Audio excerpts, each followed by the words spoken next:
बच्चों, आज का टॉपिक है बैंड सिद्धांत, बैंड थ्योरी। ये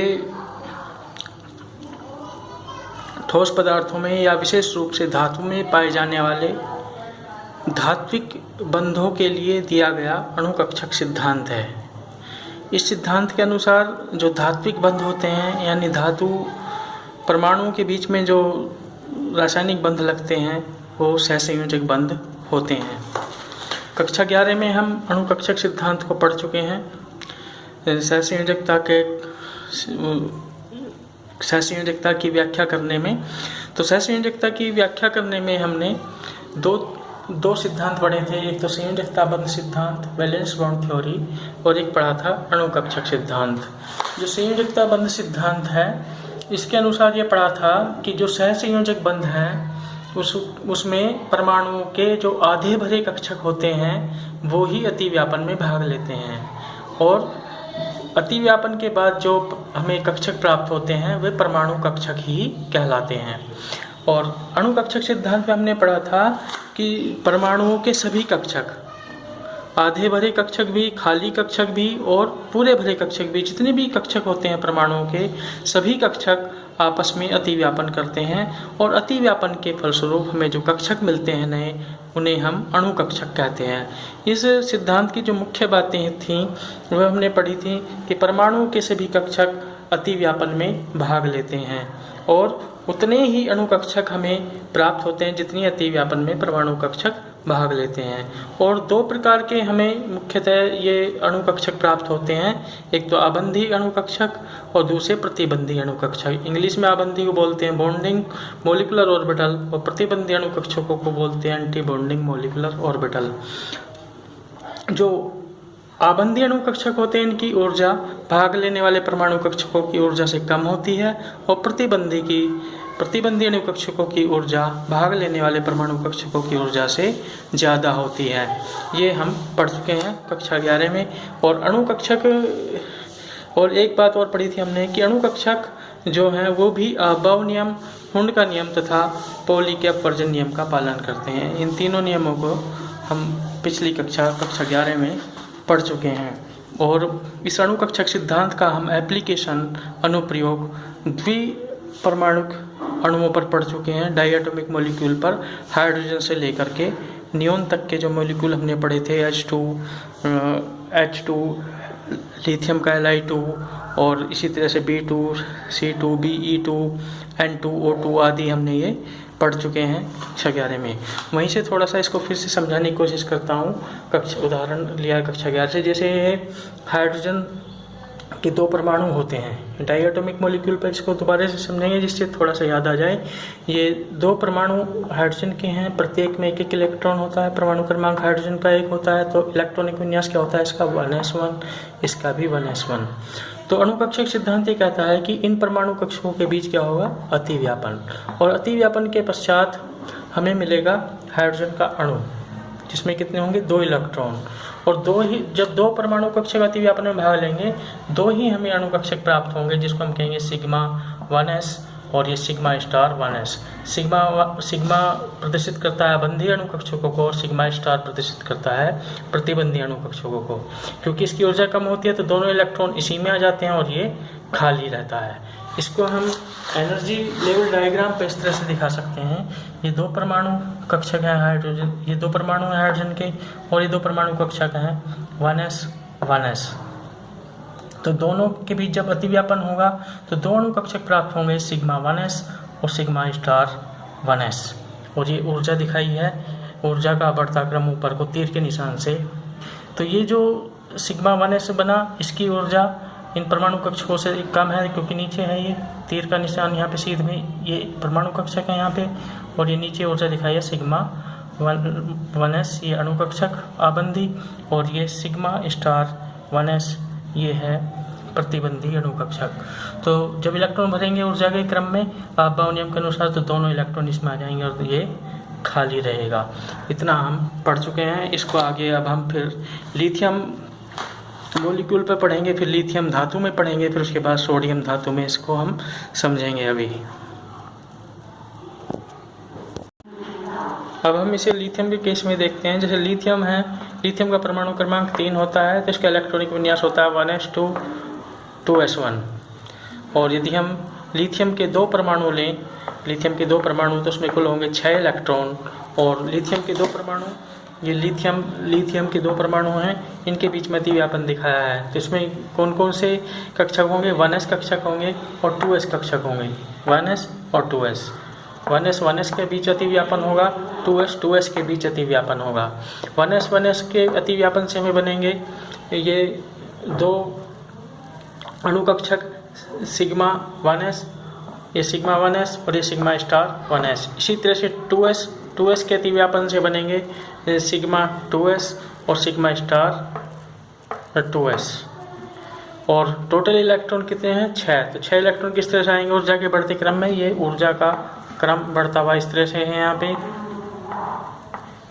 तो ऊर्जा के क्रम के बढ़ते अनुसार 2 इलेक्ट्रॉन यहाँ जाएंगे पहले, फिर 2 यहाँ पे आएंगे, फिर 2 यहाँ आएंगे, फिर ये खाली रहेगा। 6 इलेक्ट्रॉन होंगे टोटल। इसी तरह से यदि यहाँ पे एक और लिथियम परमाणु हो, 3 लिथियम परमाणु हो, तो 3 लिथियम परमाणु होने पर एक और 1s कक्षक आ जाएगा, यहाँ एक और 2s कक्षक आ जाएगा। तो क्या होगा? जब यहाँ ये 3 परमाणु कक्षकों के बीच अतिव्यापन हुआ, तो यहाँ पे एक और अणु कक्षक आएगा, यहाँ भी एक और अणु कक्षक आएगा। तो जब विषम संख्या में परमाणु कक्षक अतिव्यापन करेंगे, तो जो तीसरा ये अणु कक्षक बनेगा, इसकी ऊर्जा ठीक परमाणु कक्षकों की ऊर्जा के बराबर होगी, और इसको बोलते हैं अनाबंधी अणु कक्षक। अनाबंधी अणु कक्षक बोलते हैं इसको, नॉन बॉन्डिंग मोलिकुलर ऑर्बिटल, ये भी यहाँ पे। तो इसको हम दोनों जगह, ये परमाणु कक्षकों की तरह से ही रहता है, तो इसको ना तो स्टार के साथ दिखाते हैं, ना बिना स्टार के साथ दिखाते, इसको बस ऐसे ही लिखते हैं अनाबंधी अणु कक्षक। पर इसके बाद यदि एक और आए, यहाँ पे एक और लिथियम परमाणु आ जाए, यानी 4 हो जाए, तो 4 होने पे यहाँ पे 4 1s होंगे, और यहाँ पे ये असंख्य आबंधी 1s कक्षक बनेंगे, सिग्मा 1s, और ये असंख्य अनाबंधी प्रतिबंधी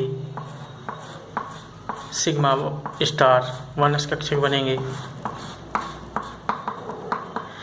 तो इस तरह से हम देखते हैं 3 यहाँ पे ये कक्षक भरे हुए हैं पूरी तरह से, ये कक्षक भी पूरी तरह से भरे हुए हैं। तो यहाँ तक ये पूरी की तरह से कक्षक भरे हुए हैं। ऊपर यदि हम देखेंगे, यहाँ पे ये आधे कक्षक भरे हुए हैं, और ये आधे कक्षक खाली हैं। तो ये जो पूरे भरा हुआ बैंड है, 3 तरह के बैंड बनते हैं, ये इनको क्या बोलते हैं? बैंड बोलते हैं, क्योंकि पास में ये अणु कक्षकों की ऊर्जा अंतराल इनके बीच में इतना कम होता है कि ये इतने पास में होते हैं कि ऊर्जा के ये एक क्षेत्र से एक बैंड के रूप में प्राप्त होते हैं। इन्हें हम क्या कहते हैं? ऊर्जा बैंड, ऊर्जा बैंड, एनर्जी बैंड। तो ये भी ऊर्जा बैंड है, ये भी ऊर्जा बैंड है, ये भी ऊर्जा बैंड है, और ये भी ऊर्जा बैंड है, क्योंकि अणु कक्षकों की जो ऊर्जा है इनमें बहुत ही कम अंतर है उनके बीच का। तो ये 3 प्रकार के ऊर्जा बैंड इसमें बनते हैं। एक तो जो पूरे भरे हुए कक्षक हैं, आंतरिक कक्षक जो होते हैं, जो संयोजकता कोष को छोड़ करके जो कक्षक बनते हैं, उनको हम बोलते हैं भरे हुए पूरे भरे बैंड, पूरे भरे बैंड, या इंग्लिश में बोलते हैं फील्ड बैंड। और ये जो यहाँ पे संयोजकता कोष कौन सा है? 2s वाला, क्योंकि इसी का जो इलेक्ट्रॉन है, जो बाहरी इलेक्ट्रॉन है, इसको हम मानते हैं बंध बनाने में ही भाग लेता है, ऐसा हम पढ़ते हैं शुरू में। तो शुरू में जो संयोजकता का सिद्धांत बताया गया, उसमें संयोजकता कोष बाहरी कोष को माना जाता है। तो संयोजकता कोष में जो बैंड बनेंगे संयोजकता कक्षकों के अतिव्यापन से, उसमें जो भरे हुए, जो पूरे भरे हुए बैंड बनेंगे, उनको बोलते हैं हम संयोजकता बैंड, संयोजकता बैंड, और जो खाली होते हैं उनको बोलते हैं चालन बैंड।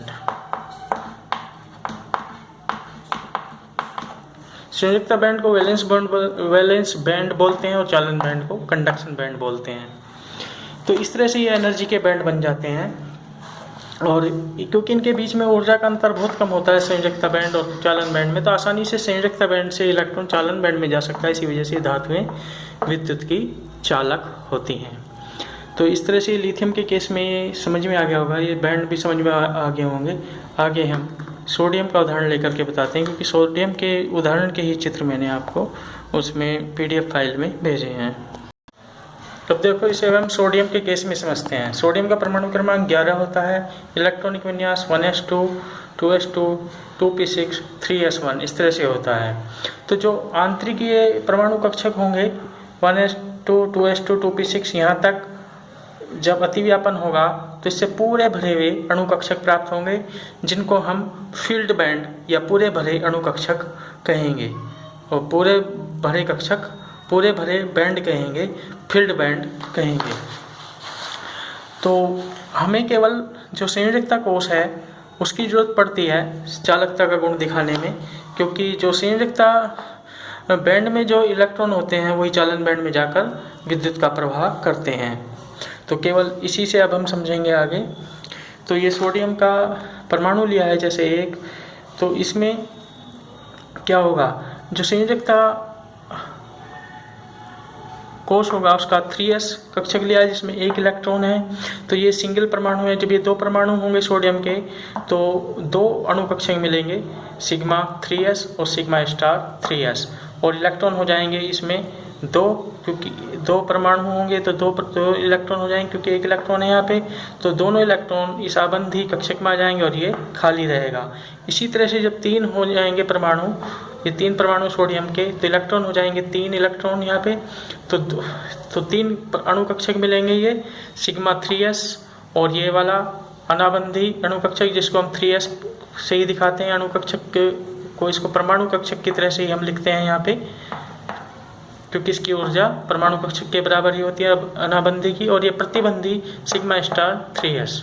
तो 3 इलेक्ट्रॉन है, 2 इलेक्ट्रॉन यहाँ पे आ जाएंगे और 1 इलेक्ट्रॉन यहाँ पे, और ये खाली रहेगा। इसी तरह से जब 4 होंगे, तो जब 4 होंगे तो सोडियम के परमाणु, तो 4 इलेक्ट्रॉन होंगे, तो 2 तो सिग्मा 3s बनेंगे और 2 सिग्मा स्टार 3s बनेंगे।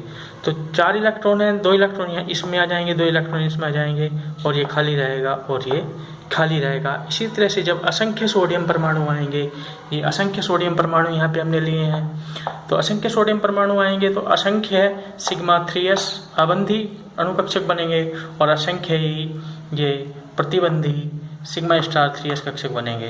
तो ये जो है आबंधी अणुकक्षक ये पूरे भरे हुए होते हैं, इससे हम समझ सकते हैं यहाँ पे पूरे भरे हुए होते हैं, और जो प्रतिबंधी है ये खाली होते हैं। तो इसलिए ये आबंधी जो है पूरे भरे हुए दिखा दिए और ये खाली दिखा दिए। तो ये संयोजकता कोश से बने ऊर्जा बैंड है, तो इसको हम कहते हैं संयोजकता बैंड, क्योंकि ये भरे हुए हैं, और जो खाली होते हैं, जो पास वाले खाली होते हैं अणुकक्षक संयोजकता बैंड के पास वाले, उनको कहते हैं हम चालन बैंड। और यहाँ से आसानी से इलेक्ट्रॉन, क्योंकि एनर्जी गैप बिल्कुल शून्य है, यहाँ पे ऊर्जा का अंतराल शून्य है, इन अणुकक्षकों के बीच मिले हुए हैं, बिल्कुल आपस में ओवरलैप भी कर सकते हैं, ये अतिव्यापित भी कर सकते हैं। तो इसलिए आसानी से इलेक्ट्रॉन इसमें जाता है, तो इस वजह से ये धातुएं विद्युत की चालक होती हैं। और ये यहाँ पे जो दिखाया है ये फील्ड बैंड दिखाए हैं इस डायग्राम में, इस चित्र में। तो इसमें फील्ड बैंड जो 1s असंख्य कक्षक मिलेंगे परमाणु कक्षक, तो उससे असंख्य ही अणु कक्षक मिलेंगे, जिसमें आधे आबंधी होंगे और आधे प्रतिबंधी होंगे, और प्रत्येक में इलेक्ट्रॉन होंगे 2। इसी तरह से 2s के अतिव्यापन से हमें असंख्य, जब ये परमाणु कक्षक 2s मिलेंगे तो असंख्य आबंधी और प्रतिबंधी अणु कक्षक में प्राप्त होंगे, जिसमें प्रत्येक में इलेक्ट्रॉन 2 होंगे। इसी तरह से 2p और 2p के अतिव्यापन से असंख्य आबंधी 2p कक्षक मिलेंगे और असंख्य प्रतिबंधी 2p कक्षक मिलेंगे, और प्रत्येक 2p उपकोष में 6 इलेक्ट्रॉन होंगे। p कक्षक जो पी उपकोष होता है उसमें 3 कक्षक होते हैं, और 3 कक्षक किस तरह से होते हैं, px, py, pz, प्रत्येक में 2 इलेक्ट्रॉन होते हैं, तो पूरे p में टोटल इलेक्ट्रॉन हो जाएंगे 6। इस तरह से दिखाया है। तो ये पूरी तरह से आपके बैंड सिद्धांत समझ में आ गया होगा किस तरह से बैंड बनते हैं ये। तो ये धातु का उदाहरण लेकर के बताया है। अब इससे जो है विद्युतीय गुण की व्याख्या बड़ी आसानी से समझ में आ जाएगी। यहाँ तक इसको आपने समझ लिया तो ये बड़ा महत्वपूर्ण टॉपिक है, इसको अच्छी तरह से समझेंगे। अब हम बैंड सिद्धांत से ठोस पदार्थों के विद्युतीय गुण की व्याख्या करेंगे। तो हमने पढ़ा है 3 प्रकार के पदार्थ होते हैं इलेक्ट्रॉनिक विद्युत प्रवाह के आधार पर, जो जिनमें इलेक्ट्रॉनों के द्वारा विद्युत प्रवाह होता है ठोस पदार्थों में। ये 3 प्रकार के होते हैं, चालक पदार्थ, अर्धचालक पदार्थ तथा अचालक पदार्थ। तो किस तरह से बैंड सिद्धांत से इनकी व्याख्या की जा सकती है इसको समझ लेंगे। तो जैसे ये चालक पदार्थ होते हैं तो 2 तरह के बैंड बनते, मैंने बताया था विद्युत चालन में 2 तरह के बैंड का महत्व है, संयोजकता बैंड और चालन बैंड। तो संयोजकता बैंड और चालन बैंड के बीच में ऊर्जा का अंतराल शून्य होता है, नगण्य होता है। यहाँ पे देखो ये यहाँ तक है संयोजकता बैंड और फिर चालन बैंड, ऊर्जा का कोई भी अंतर यहाँ बीच में नहीं है। और यहाँ पे बल्कि ये संयोजकता बैंड और ये चालन बैंड ये ओवरलैप कर रहे हैं एक दूसरे को, तो कोई भी ऊर्जा अंतराल नहीं है, तो इस वजह से आसानी से विद्युत का प्रवाह होता है। और धातुओं में इस तरह के बैंड पाए जाते हैं। और ये जो अचालक पदार्थ हैं, अचालक पदार्थों में ये है क्या है, ये संयोजकता बैंड और ये चालन बैंड। इन दोनों के बीच में जो ऊर्जा का अंतराल है बहुत ज़्यादा है। यहाँ से इलेक्ट्रॉन जाने में यहाँ तक बहुत ऊर्जा चाहिए, तो किसी भी तरह से नहीं जा सकता इलेक्ट्रॉन, इसलिए ये पदार्थ अचालक होते हैं विद्युत के। और जैसे लकड़ी है जैसे या हीरा है, और जो ठोस सोडियम क्लोराइड भी है उसमें इस तरह के ऊर्जा के बैंड मिलेंगे। देखो ये ऊर्जा ऊपर को बढ़ती दिखाई दी है यहाँ पे। और यहाँ पे जो तीसरे प्रकार के जो हैं पदार्थ होते हैं ठोस पदार्थ जिनमें विद्युतीय गुण की व्याख्या हम करते हैं, ये अर्धचालक कहलाते हैं। इसमें ये क्या है, संयोजकता बैंड और ये चालन बैंड, इनके बीच का जो ऊर्जा अंतराल है वो अचालक पदार्थों की तुलना में कम होता है और चालक पदार्थों की तुलना में ज़्यादा होता है। परंतु यहाँ से इलेक्ट्रॉन यहाँ जा सकता है क्योंकि ऊर्जा अंतराल कम है। तो इनकी जो चालकता है इन चालक पदार्थों तथा अचालक पदार्थों के बीच की होती है। और यदि हम गर्म कर दें, ताप बढ़ा दें अर्धचालकों का, तो ताप बढ़ाने से यहाँ पे इलेक्ट्रॉनों की ऊर्जा बढ़ती है, तो वो और आसानी से इसमें जा सकते हैं। इसीलिए ताप बढ़ाने पर जो अर्धचालक पदार्थों की चालकता बढ़ जाती है। परंतु जो चालक पदार्थ हैं यदि उनका हम ताप बढ़ा दें तो यहाँ पे उनकी जो चालकता घट जाती है, क्योंकि यहाँ तो इलेक्ट्रॉन मुक्त रूप से संयोजकता बैंड से चालन बैंड में जा सकते हैं। तो उसमें टक्करें बढ़ जाएंगी यदि हम ताप बढ़ाएंगे इलेक्ट्रॉनों के बीच की। और टक्करें बढ़ने से उनका जो है जाना मुश्किल होगा, प्रतिरोध बढ़ जाएगा, और इस वजह से चालक पदार्थों की चालकता ताप बढ़ाने से घट जाती है। पर यहाँ पे जो अचालक पदार्थ हैं यदि इनका ताप बढ़ाएं तो इनकी चालकता पर कोई प्रभाव नहीं पड़ता, क्योंकि ऊर्जा का अंतराल बहुत ज़्यादा है।